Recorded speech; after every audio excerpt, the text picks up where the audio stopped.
बिस्मिल्लाहिर्रहमानिर्रहीम। अस्सलामु अलैकुम वरहमतुल्लाहि वबरकातुहू। मोअज़्ज़िज़ हाज़रीन कराम,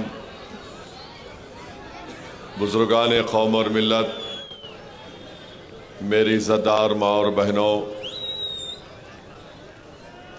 गयूर नौजवान साथियों, शहनशीन पर तशरीफ़ फरमा मजलिस इत्तेहादुल मुस्लिमीन महाराष्ट्र के सदर व साबिक़ा रुकन पार्लिमान व उम्मीदवार औरंगाबाद ईस्ट मोहतरम जनाब इम्तियाज़ जलील साहब, जनाब नासिर सिद्दीकी साहब जो मजलिस इत्तेहादुल मुस्लिमीन औरंगाबाद सेंट्रल के उम्मीदवार हैं, गुजरात से तशरीफ़ लाए मजलिस इत्तेहादुल मुस्लिमीन के सदर जनाब साबिर काबुलीवाला साहब, जनरल सेक्रेटरी मेरे छोटे भाई जनाब शकील समा साहब, दिल्ली के मजलिस इत्तेहादुल मुस्लिमीन के सदर मोहतरम जनाब जामाई शोएब जामाई साहब, शहनशीन बतशरीफ़ फरमा मुफ्ती अब्दुल सत्तार इशाती साहब और हैदराबाद से तशरीफ़ लाए मजलिस इत्तेहादुल मुस्लिमीन के सीनियर क़ायद व रुकन बल्दिया मोहतरम जनाब सलीम बेग साहब, मेरे छोटे भाई जनाब मंसूर खां साहब, मेरे तमाम मजलिस की रुफ़क़ा, अज़ीज़ान मिल्लत इस्लामिया, औरंगाबाद के इस तारीख़ी शहर के तमाम ज़िम्मेदारान,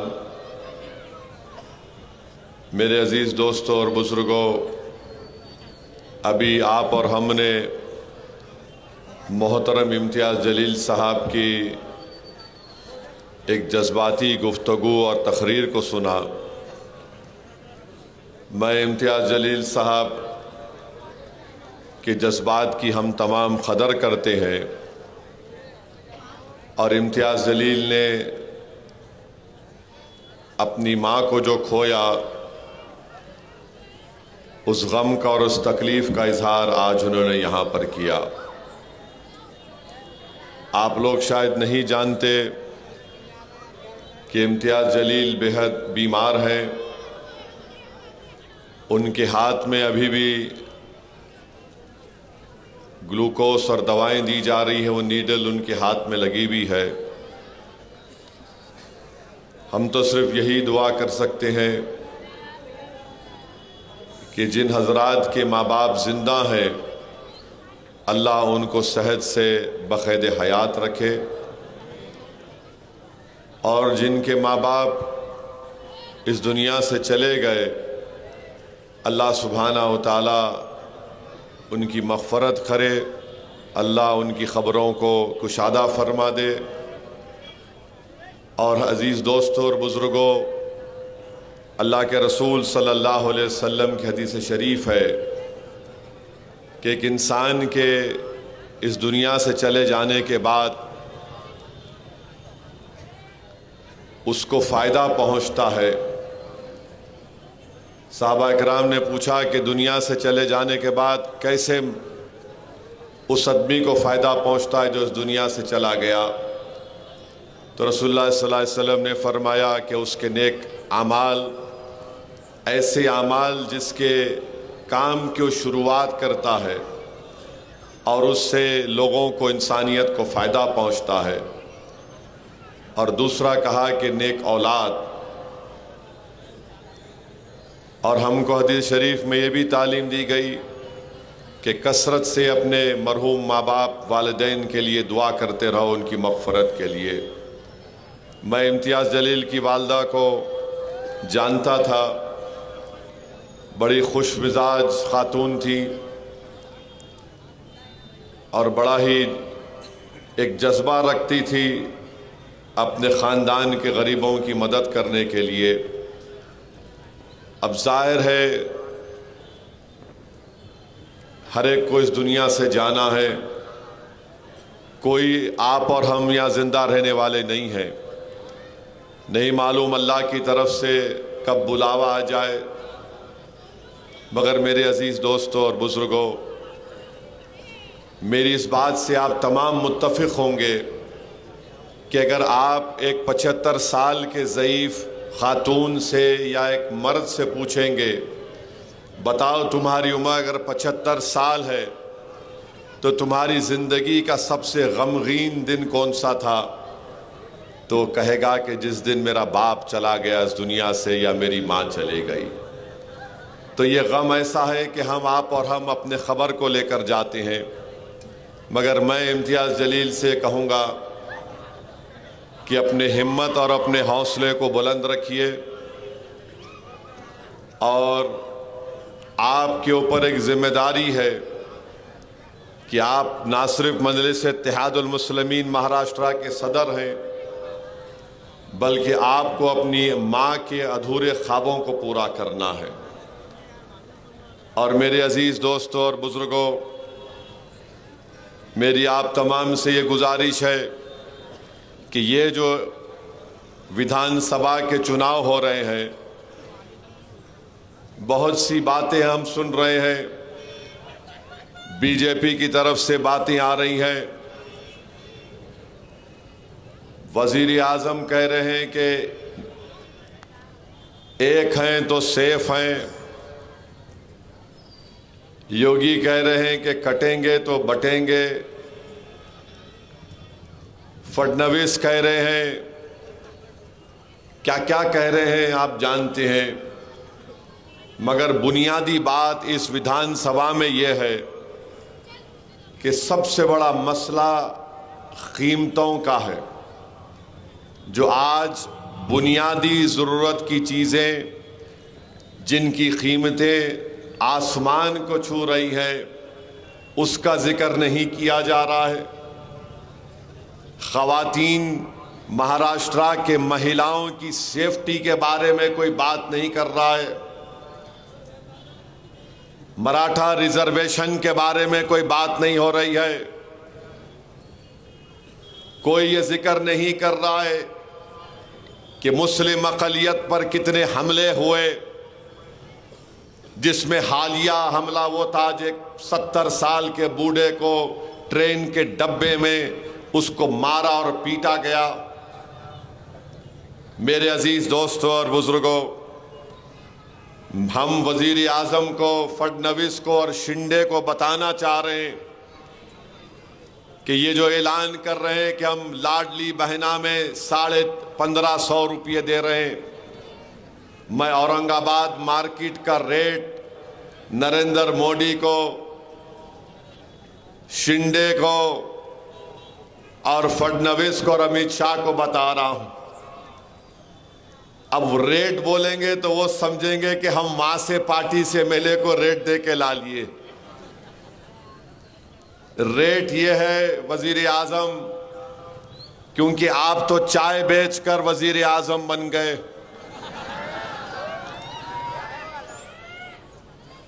जब आप गरीबी को इतने करीब से देखे हैं तो शायद आप जानते होंगे कि चावल आज वजीर आजम जब आप प्रधानमंत्री बने 30 रुपये में बिकता था, आज 72 रुपीस में आ गया। गेहूं आटा 20 रुपये था, 45 रुपये हो गया। गेहूं 28 रुपये मिलता था, अब 42 हो गया। गुड़ 30 रुपये था, अब 55 के करीब। वजीर आजम आप चाय बनाकर ओबामा को पिलाए थे और इस सूट पहने थे, सूट के ऊपर आपने अपना नाम लिख लिया था, नामो नामो नामो। वो आज शक्कर जो आप वजीर आजम बने जब 20 रुपये में थी, आज 39 रुपीस में हो चुकी औरंगाबाद में। मसूर की दाल 60 रुपये थी वजीर आजम जब आप बने थे मोदी, अब 155 रुपये हो चुकी है।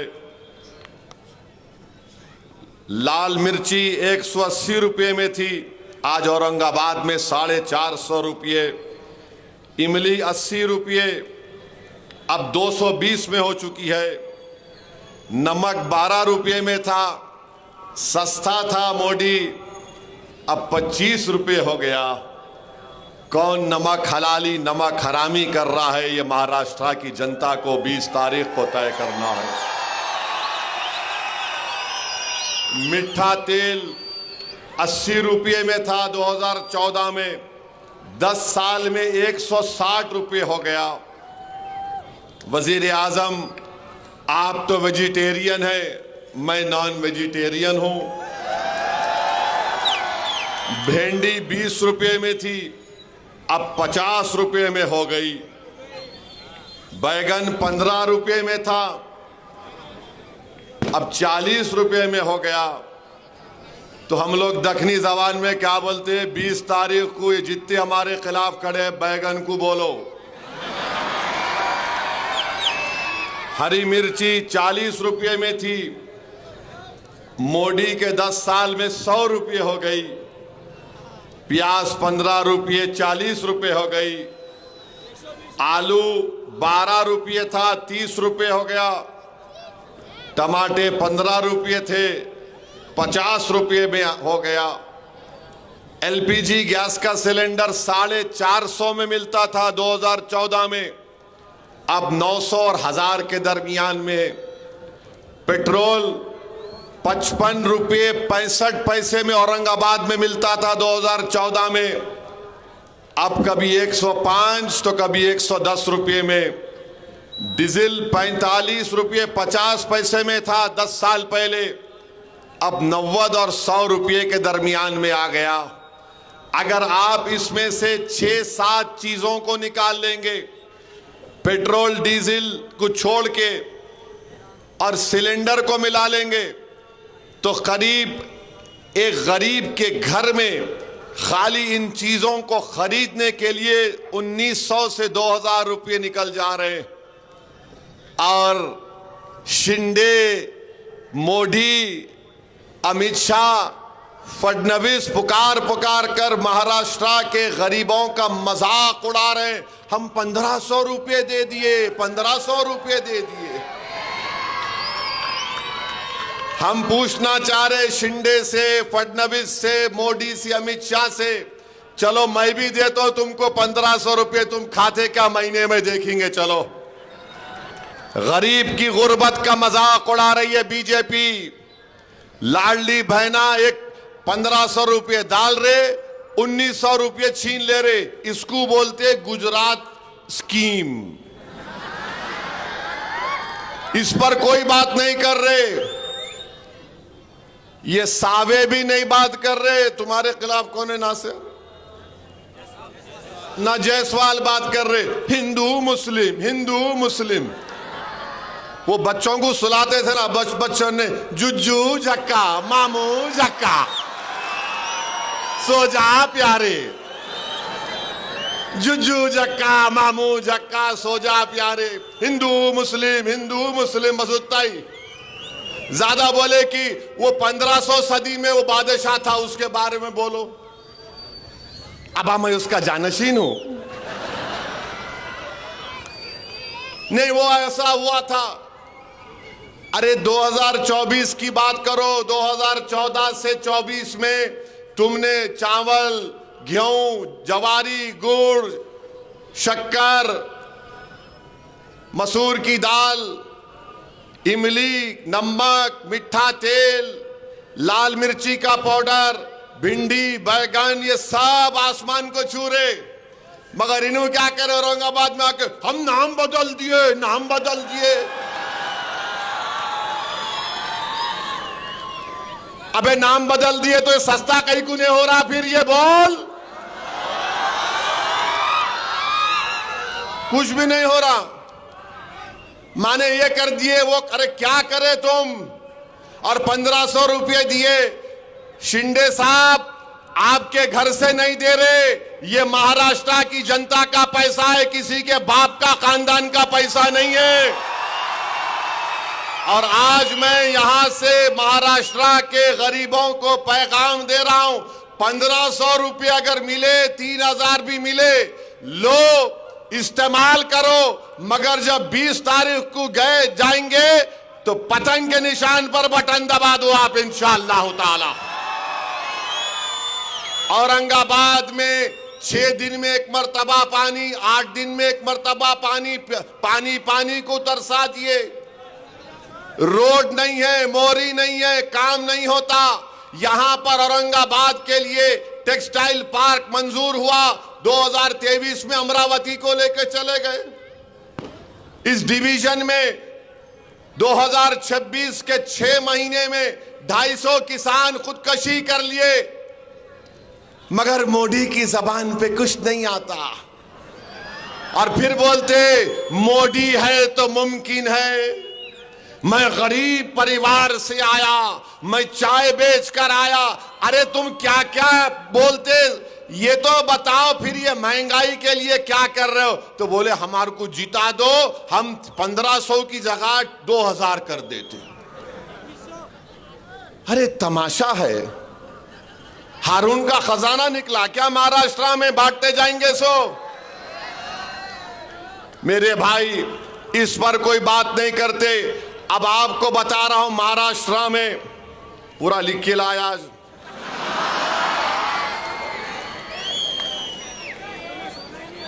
हाँ कहाँ है जी? महाराष्ट्र में नहीं, फोन में है, फोन में सब है, सबका भी है, उनका भी है, उन पे भी बोलता हूं। हाँ, पूरे हर डॉक्टर का इलाज हकीम करता है ये। हाँ,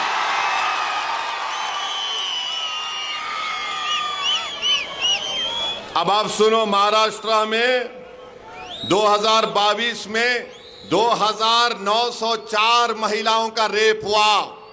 बोलो मोदी, 2904 महिलाओं का रेप हुआ। महाराष्ट्र में महिलाओं का, खवातीन का किडनैप कितना हुआ? 12,260। मुल्क में सेकंड नंबर पर महाराष्ट्र में महिलाओं का किडनैप हुआ 2022 में। उत्तर प्रदेश में जो काटेंगे कटेंगे कटेंगे बोले ना, वो उत्तर प्रदेश में 16,260 महिलाओं का किडनैप हुआ। मरीनो क्या बोल रहे? बटेंगे तो कटेंगे। अबे औरतों को उठा के किडनैप करके लेके जा रहे। महाराष्ट्र में 12,260 महिलाओं का किडनैप हुआ। असॉल्ट हमले कितने हुए महाराष्ट्र में? Intent to outrage her modesty 11,512 Maharashtra में। और फिर आप देखते जाइए, इतना बड़ा महिलाओं का, खवातीन पे हमले हो रहे और इन्हों बात नहीं करते। मोदी औरंगाबाद को आए, यहां पर कल भाषण दिए। मैं मीडिया के दोस्तों से पूछा, क्या मोदी मराठा आरक्षण की बात करे? नहीं करे, बिल्कुल। भाइयों बहनों, आरक्षण के नाम पे काटा जा रहा है। अरे काटा नहीं जा रहा है, तुम बोले थे मराठाओं को रिजर्वेशन दूंगा मैं। एक लफ्ज मराठा रिजर्वेशन के बारे में वजीर आजम ने यहां पर नहीं कहा। हम आपके सामने कह रहे हैं, इम्तियाज जलील इंशाअल्लाह ताला, नासिर सिद्दीकी इंशाअल्लाह ताला, जब यहाँ के नए आमदार मुंतखब होंगे, अल्लाह के फजलो करम से, आपकी दुआओं से, अहले दिल की दुआओं से, तो यकीनन महाराष्ट्र की विधानसभा को और भी जो मजलिस के विधायक जीतेंगे, महाराष्ट्र के असेंबली के दरो दीवार को हिला के रख देंगे कि मराठाओं को उनका जायज हक मिलना चाहिए और उनको आरक्षण मिलना चाहिए। किसमें मिलना चाहिए? 50% के अंदर मिलना चाहिए। ये मैं बात कह रहा हूं। आज तो इम्तियाज जलील साहब एफिडेविट भी बना लिए हैं और उसको जरांगे पाटिल को भिजाएंगे। ये मजलिस-ए इत्तेहादुल मुस्लिमीन का कमिटमेंट है। मेरे अजीज दोस्तों और बुजुर्गों, मैं एक और बात आपके सामने अर्ज करना चाह रहा हूं। इस मुक़द्दस शहर में आपने मजलिस-ए इत्तेहादुल मुस्लिमीन को मजबूत किया, आपने इसकी बुनियादों को डाला, आपने एक आलीशान इत्तेहाद और सियासी शऊर, अपनी ताकत की एक इमारत को तामीर करना आपने यहां पर शुरू किया। मेरी आपसे गुजारिश ये है कि आप अपनी इस इमारत को गिरने मत दीजिए। आप अपनी इस इमारत के काम को मुकम्मल करिए। जो ताकतें आज हमारे दरमियान में आकर जो जिस इमारत के लिए आपने अपने आंसुओं को, अपने खून को इस्तेमाल किया, ये हम अपने आने वाली नस्लों के ख्वाबों को पूरा करने के लिए एक तामीर खड़ा कर, एक इमारत खड़ा कर रहे हैं। आज जो ताकतें आकर मजलिस के इस बढ़ते हुए कदमों को रोकना चाहते हैं, मैं आपको उनसे बाखबर कर रहा हूं। पार्लियामेंट का इलेक्शन आया, पूरे महाराष्ट्र में 48 लोकसभा की सीटें एक अल्पसंख्यक समाज का मुसलमान 20 साल के बाद 2019 में जीता। तो ये नाम निहाद सेकुलर पार्टी, ये खुलम खुला जो फिरका परस्ती बीजेपी, आरएसएस और शिंदे करते हैं, ये सब मिल गए और मिलकर बोले कि कोई भी कहां पर जीतता उसकी परवाह नहीं, मगर औरंगाबाद से इम्तियाज जलील को कामयाब होने नहीं देंगे। और हुआ वही, ये सब मिलकर एक होकर इम्तियाज जलील की कामयाबी को रोक दिए। मेरे भाई, मैं फिर से कह रहा हूं, बार बार कह रहा हूं कि इम्तियाज जलील कामयाब नहीं हुए।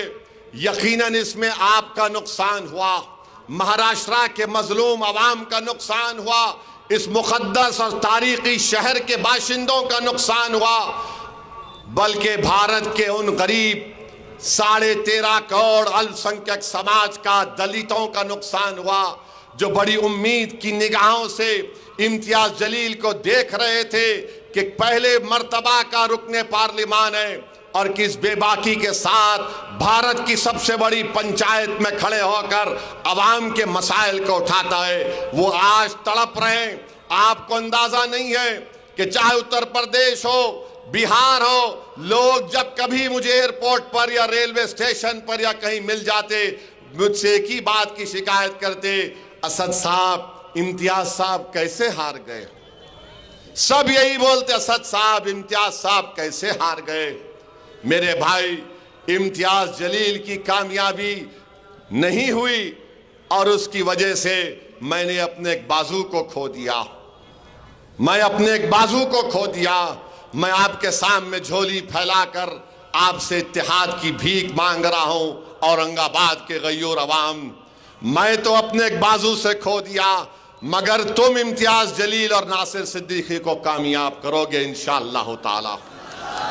ये ना सिर्फ आपके लिए, सेंट्रल और ईस्ट के लिए जरूरी है, उसके तरक्की के लिए, बल्कि महाराष्ट्र की विधानसभा में कोई जाकर लड़े आपके लिए, आपकी आवाज बनकर लड़े। दूसरे भी लड़ रहे जो 5 मिनट 2 जुमले सही नहीं बोल सकते, जो 5 मिनट 2 जुमले सही नहीं बोल सकते, अलिफ को ते को जीम बोलते, समझे आप। अलिफ को ते को जीम बोलते, 2 चश्मी है भी नहीं मालूम, उनको जेर जबर नहीं मालूम, मगर गाली देंगे असदुद्दीन ओवैसी को और इम्तियाज जलील को। आपको महाराष्ट्र की विधानसभा में सोचो, तसव्वुर की दुनिया में लेके जाता हूं। अगर इम्तियाज जलील महाराष्ट्र की विधानसभा में खड़े होगा, सोचो आप, कोई खड़े होकर अगर कोई बदतमीजी करेगा तो कौन उसका दलीलों के साथ जवाब देगा। किस में इतनी काबिलियत है कौन मुदल्लिल तरीके से हुकूमत को अपने दलाइल से झुका देगा, तो वो इम्तियाज जलील और नासिर सिद्दीकी होंगे इंशाअल्लाह ताला। ये जो लड़ रहे हैं ना, जीतने के लिए नहीं लड़ रहे हैं, हराने के लिए लड़ रहे हैं। अच्छा, ये क्या महाविकास अघाड़ी है? ये क्या महाविकास अघाड़ी है? ईस्ट से कांग्रेस लड़ रही है, समाजवादी पार्टी भी अघाड़ी का हिस्सा है, मगर उनका कैंडिडेट यहां पर है। मालेगांव में उनका कैंडिडेट है, कांग्रेस का भी है। धूलिया में फारूक शाह के खिलाफ समाजवादी भी है और उद्धव ठाकरे का भी कैंडिडेट है। ये क्या प्लानिंग क्या है? वही प्लानिंग जो पार्लियामेंट में किए थे कि पूरे मिलके इसको हरा देंगे, मजलिस को हरा देंगे। जीतना इनका मकसद नहीं है मेरे भाई, हराना इनका मकसद है। अगर आप मजलिस के हक में वोट देंगे तो आप अपनी क़यादत को मजबूत करेंगे, आपको अपनी सियासी क़यादत को मजबूत करना है। और याद रखिए, अगर सियासी क़यादत नहीं होगी, हम अपने मसाइल को हल नहीं करवा सकते। महाराष्ट्र में आपने शुरुआत की, आपने बताया दुनिया को कि सरजमीन हैदराबाद के आगे भी, उसके बाहर भी हम औरंगाबाद की आवाम ने अपनी सियासी क़यादत को बनाने का काम शुरू कर दिया। इसीलिए तमाम के तमाम तकलीफ में आ गए। आज आप बताइए क्या वजह से मजलिस की मुखालिफत हो रही है? क्यों तुम मुखालिफत कर रहे हो? मकसद एक ही है, अगर ये दो जीत जाएंगे तो महाराष्ट्र के 288 की असेंबली पर हावी हो जाएंगे। इनको मालूम कि अगर ये मजलिस के नुमाइंदे जीत कर महाराष्ट्र की विधानसभा में जाएंगे तो सेटिंग नहीं होगी, फिक्सिंग नहीं होगी।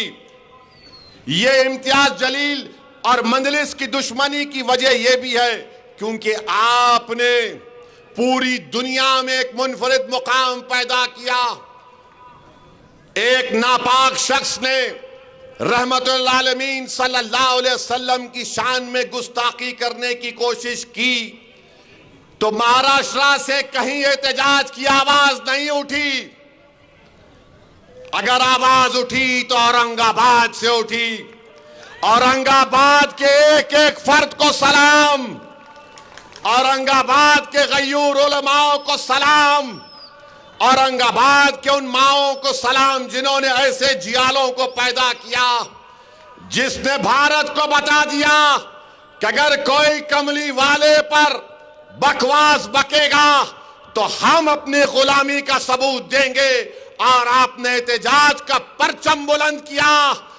दुनिया हैरान थी, बीजेपी परेशान थी, आरएसएस डर गई। ये आखिर क्या हो गया औरंगाबाद की आवाम को कि हजारों की तादाद में गाड़ियों में निकलते हैं और कहते हैं लब्बैक या रसूल अल्लाह, लब्बैक या रसूल अल्लाह। यही वजह है कि आज मजलिस के खिलाफ एक मंसूबा बनाया गया आपके इत्तेहाद के किले को कमजोर करने के लिए। आपके इश्क नबवी को देखकर, आपके गुलामी नबवी को देखकर ये तमाम बातिल ताकतें कोशिश कर रही हैं कि आपको रोका जाए। और कैसे रोका जाए? फर्द को रोक सकते, मगर जमात को रोकने का तरीका ये इनके पास है कि इनके उम्मीदवारों को कामयाबी से रोक दिया जाए। ये अब आपको फैसला करना है। आप तमाम को एक होकर 20 तारीख के दिन आपको अपने वोट का इस्तेमाल करना है। पतंग के निशान पर बटन दबाकर आप पैगाम दीजिए उन लोगों को जो हमारे इत्तेहाद को कमजोर करना चाहते हैं। मैं आपसे वादा कर रहा हूं और मैं आपसे अपना गिरेबान फैलाकर आपसे भीख मांग रहा हूं। औरंगाबाद की आवाम, आपने मुझे बहुत मोहब्बतों से नवाजा। मैं आपका मखरूज हूं और जिंदगी भर मखरूज रहूंगा। 20 तारीख के दिन तुम मेरे इस पैगाम को लेकर जाओ कि उम्मीदवार इम्तियाज या नासिर नहीं, उम्मीदवार असदुद्दीन ओवैसी है तुम्हारे सामने, याद रखो। मैं तुम्हारे सामने खड़ा हुआ हूं, मैं तुम्हारे लिए आवाज उठाते रहूंगा। मैं तुम्हारी आवाज था, हूं और रहूंगा। उम्मीदवार इम्तियाज नहीं है, उम्मीदवार नासिर सिद्दीकी नहीं है, उम्मीदवार औरंगाबाद से असदुद्दीन ओवैसी है। तो आज असदुद्दीन के नाम पर आपको पतंग कर बटन दबाना पड़ेगा, इम्तियाज नासिर के नाम पर नहीं। मैं अपने आप को तुम्हारे सामने पेश कर रहा हूं। मैं ईस्ट की जनता से वादा कर रहा हूं कि दारुस सलाम की तरह इंशाअल्लाह ताला मैं वहां पर एक दफ्तर कायम करूंगा। ईस्ट औरंगाबाद में दफ्तर कायम करेंगे। जिस तरह हैदराबाद के दारुस सलाम में काम होता है, उस तरह ईस्ट में इंशाअल्लाह ताला काम होगा। मैं आपसे वादा कर रहा हूं कि अस्पताल बनाना मेरी एक नीयत भी और ख्वाब भी है, मगर इंशाअल्लाह ताला मैं आपसे वादा कर रहा हूं ईस्ट औरंगाबाद की जनता से कि साल में कम से कम 5 से 6 मरतबा इंशाअल्लाह ओवैसी हॉस्पिटल के पूरे हर शोबे के डॉक्टरों को लाकर 2 दिन का मेडिकल कैंप साल में 6 मरतबा ईस्ट के उन तमाम स्लम इलाकों में मैं लगाऊंगा। हिंदू मुसलमान दलित नहीं देखेंगे। तीसरा, मैं आपसे वादा कर रहा हूं और यहां पर मंजलिस के कॉरपोरेटरों से कह रहा हूं, अगर कोई आराम से अपने तकिए पर बैठ के सो रहा है कि नहीं मैं ही लड़ूंगा, नहीं प्यारे, दौड़ना पड़ेगा, मेहनत करना पड़ेगा। अगर तुम जमात के लिए कामयाब करोगे नासिर को, इम्तियाज को, अब जबकि मैं खुद अपने आप को पेश कर दिया हूं, तो तमाम कॉरपोरेटर से कह रहा हूं तुम मेहनत करो। तुम्हारे को ये अवाम मुझसे आकर कहेगी कि साहब इसको टिकट दो, अगर आप मेहनत नहीं करेंगे तो मैं माजरत चाहता हूं, शिकायत का मौका आप मत दो। मैं इन कॉरपोरेटर से भी कह रहा हूं भागो, दौड़ो, क्योंकि अगर आपको कॉरपोरेटर बनना है और जिस किसी को भी बनना है, आप मेहनत करो, इंशाअल्लाह ताला जरूर अल्लाह उसका अजर आपको देगा। चौथी बात मैं आपको बता रहा हूं कि हमारी कोशिश होगी कि यहां पर ये मासूम बच्चे जो हैं, खवातीन जो हैं, उनके लिए ट्रेनिंग सेंटर खास तौर से बनाया जाएगा, जहां पर उनको अच्छी अच्छी चीजें सिखाने की हम कोशिश करेंगे। ये 4-5 चीजों का मैं ऐलान कर रहा हूं, मगर 20 तारीख को आप याद रखो कि अब आपके सामने इम्तियाज का चेहरा नहीं, आपके सामने नासिर का चेहरा नहीं, आपके सामने असदुद्दीन है। असदुद्दीन के नाम पे आपको वोट देना है। आप लाज रख लो इस जमात की। मेरे भाई, आप बताओ, जिसको 2-2 मरतबा टिकट हमने दिया, आज वो शख्स कहता है कि मंजलिस ऐसी है, मंजलिस वैसी है। अरे मैं तुमसे कह रहा हूं, अंजुमन इशाअत तालीम की बुनियाद औरंगाबाद के दानिश्वर इज्जतदार लोगों ने रखी थी। जरा इस पर भी गौर कर लो। तुम्हारे इदारों में जो गरीब टीचरों का इस्तेसाल हो रहा है, जरा रोक लो उसको। और तीसरी बात, जो सावे से तुमको गुलाब जामुन, लड्डू, नान खलिया वेजिटेरियन भी आ रहा, तो बाज हमारे नौजवान गपागप ले रहे हैं, लो, मगर 20 तारीख को आसमानों पर पतंगी पिलाना मेरे भाई, पतंगी पिलाना। अरे ये कोई आकर मुझे कह दिया मैं 70 साल का हो गया, मेरे को 1 मरतबा टिकट दे दो। मैं बोला भाई ये कौन सा नया कानून है कि 70 साल का हो गए दे दो? तो कल एक बच्चा बोलेगा मैं 25 साल का हुआ, जवान हुआ, दे दो। सवाल इसका है कि आपको 2 मरतबा दिया गया था। मैं यकीनन सोच रहा था, मगर आपने वर्किंग प्रेसिडेंट होते हुए आपने अपने रियासत के सदर की तौहीन की। आपने क्या क्या बक दिया, अनाब शनाब आपने बक दिया। मैं तहकीक किया पार्लियामेंट के इलेक्शन में किस इदारे के टीचरों को कहा गया था कि इम्तियाज को वोट मत दो। मेरे भाई, अब आप बताइए, कोई भी जमात ऑर्गेनाइजेशन में कोई ऐसा काम हो सकता है क्या? किसी शायर ने अच्छा कहा था, हमको उनसे थी कब उम्मीद वफा जो नहीं जानते वफा क्या है। मैं यकीनन उलमाए कराम की इज्जत करता था और करता रहूंगा। इख्तलाफ राय है और रहेगा, इसमें कोई दो राय नहीं है। मगर मेरे भाई, ये हमारे उलेमा हैं, ये अंबिया के वारिसीन हैं। हम इख्तलाफ इनसे कर सकते हैं, मगर इनकी तौहीन हम अपनी जबान या अपने लिखत से नहीं करना चाहिए, बिल्कुल नहीं करना चाहिए। इख्तलाफ करो, बोलो कि हमको आपके फैसले को हम नहीं मानते और पतंग के निशान पर बटन दबाएंगे इंशाअल्लाह ताला। इख्तलाफ हो सकता है, मगर किसी की बेइज्जती नहीं कर सकते। ये आज भी हमारे उलेमा हैं, कल भी रहेंगे। ये अंबिया के वारिसीन हैं, इनकी इज्जत करना। इख्तलाफ राय जरूरी है, जमहूरियत है, इसमें कोई वो बात नहीं है। और आप जानते हैं कि मुफ्ती अब्दुल सत्तार साहब बैठे हुए, NIA का वाकया हुआ, और जब NIA आई थी तो हमारे मौलाना इम्तियाज जलील के साहब के घर पे चले गए। इम्तियाज जलील और नासिर सिद्दीकी और हमारे मुतालिका कॉरपोरेटर ने मुफ्ती अब्दुल सत्तार साहब का बड़ा साथ दिया। मेरे अजीज दोस्तों और बुजुर्गों, मैं इतना ही कहना चाह रहा हूं कि अपनी क़ियादत को मजबूत करो। कितना टाइम हो? नहीं, 7 मिनट है, 7 मिनट बहुत है। पार्लियामेंट में इम्तियाज साहब को पूछो आप, 4 मिनट में पूरों की हम टाइम कच्ची कर देते यहां से लेके वहां तक। और एक बात याद रखिए, ये अतुल सावे जो है अब एक प्रोग्राम बना रहे, मैं टूरिज्म पे लेके जाता हूं तुम्हारे को। कौन चलता दरगाह को, कौन चलता यहाँ पे, सुना के 3-4 हजार लोगों का प्रोग्राम बना रहे। मेरे भाई, आप हरगिज उसके इस ऑफर को कबूल मत करिए, हरगिज मत करिए। अगर आप जाएंगे, उसका मकसद एक ही है कि 20 तारीख को आप अपना वोट ना डालें, तो आप एहतियात करिए। टूरिज्म का बहुत वक्त है।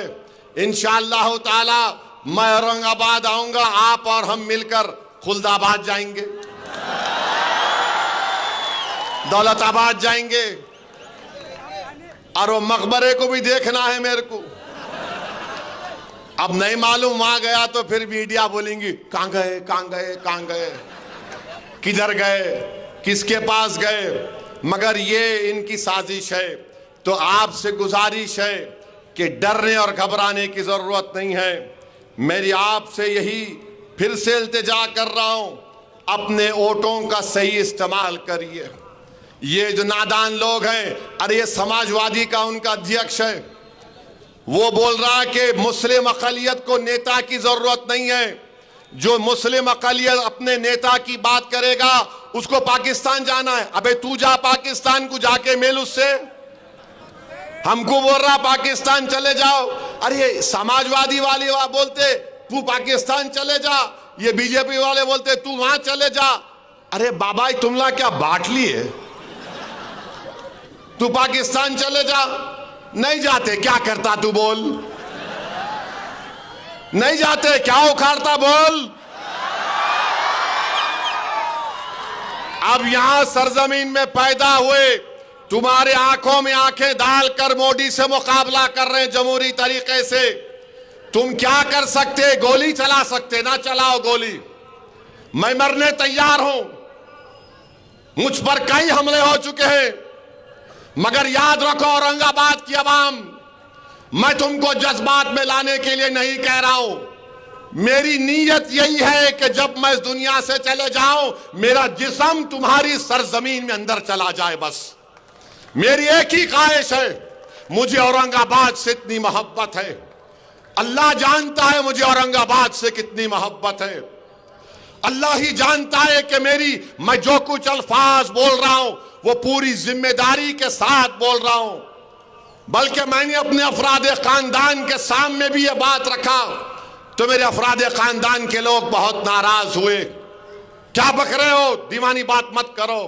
मेरे घर वालों तक बोल दिया मैं कि मेरी नीयत ये है कि मैं अगर वतन अजीज में अल्लाह मुझे अपने पास बुला लेता है तो मुझे औरंगाबाद की एक छोटी सी जमीन में किसी पर जगह में दफना दो। बस मेरी नीयत यही है। मैं आपसे इतना मोहब्बत करता हूं। 20 तारीख को ये दोनों उम्मीदवार नहीं है, ये आपका भाई उम्मीदवार है, ये आपका बेटा उम्मीदवार है। आप मेरी लाज रख लो, और मेरी लाज इसलिए रख लो, मेरी नफ्स के लिए नहीं, अपने इत्तेहाद के लिए, अपनी शनाख्त के लिए, अपने मासूम बच्चों के मुस्तकबिल के लिए। याद रखो, याद रखो, मैं जिंदा रहूं या ना रहूं, मगर मेरे अल्फाज को नोट करके रख लो। भारत में मुस्लिम अक़लियत की जब तक सियासी लीडरशिप नहीं होगी, हम अपने मसाइल को हल नहीं कर सकते। अरे मौलाना अबुल कलाम आजाद की शेरवानी फाड़ दी गई थी कोलकाता में, मौलाना हिफ्जुर रहमान पर हमला किया गया था। असदुद्दीन ओवैसी क्या चीज है। मेरे अजीज दोस्तों और बुजुर्गों, आने वाले 40 साल को नजर रखो। मेरी कोशिश यही है कि मैं, इम्तियाज, नासिर, हमारे तमाम मजलिस के अरकान जब इस दुनिया से चले जाएंगे, हम यही चाहते हैं कि इस सरजमीन में 40 साल तक, 50 साल तक ऐसे लोग तैयार हो जाएं जो आपकी खिदमत कर सकें, जो असदुद्दीन इम्तियाज जलील से ज्यादा, जो नासिर सिद्दीकी से ज्यादा आवाम में जज्बा रखें खिदमत का। ये काम हमको करना है। 20 तारीख के दिन तुम सिर्फ वोट डालने नहीं जा रहे हो, तुम 20 तारीख को वोट पतंग के लिए इसलिए डाल रहे हो क्योंकि तुमको 40 साल तक तुम्हारी आवाज रहना औरंगाबाद में। और अगर अल्लाह से मेरी यही दुआ आती है कि अल्लाह सुबह क़यामत तक मजलिस इत्तेहादुल मुस्लिमीन को ताकत दे, मजलिस इत्तेहादुल मुस्लिमीन, और हमारे जो ख्वाबें हैं अल्लाह उन ख्वाबों को पूरा कर दे। मेरे भाई, अल्लाह ने मुझे बहुत कुछ दिया, मगर मैं दौड़ा दौड़ा फिरता हूं। वक्फ का बिल हमारे सामने है। ये वक्फ का बिल अगर कानून बनेगा, मस्जिदें, दरगाहें, खानकाएं, कब्रस्तान गैर महफूज हो जाएंगी। तो वक्फ को बचाने के लिए 20 तारीख के दिन आपको पतंग के निशान पर बटन दबाना है। मेरा हाथ उठाकर जवाब दीजिए, क्या आप हिम्मत के मुजाहरे करेंगे? क्या आप उम्मीद के मुजाहरे करेंगे? क्या आप डरेंगे? क्या आप अपने हिम्मत और हौसले को बुलंद रखेंगे? क्या आप औरंगाबाद में असदुद्दीन ओवैसी को वोट देंगे? क्या आप असदुद्दीन ओवैसी को वोट देंगे? क्या आप अपनी जमात की क़यादत को मजबूत करेंगे? क्या आप उलमाओं की इज्जत करेंगे?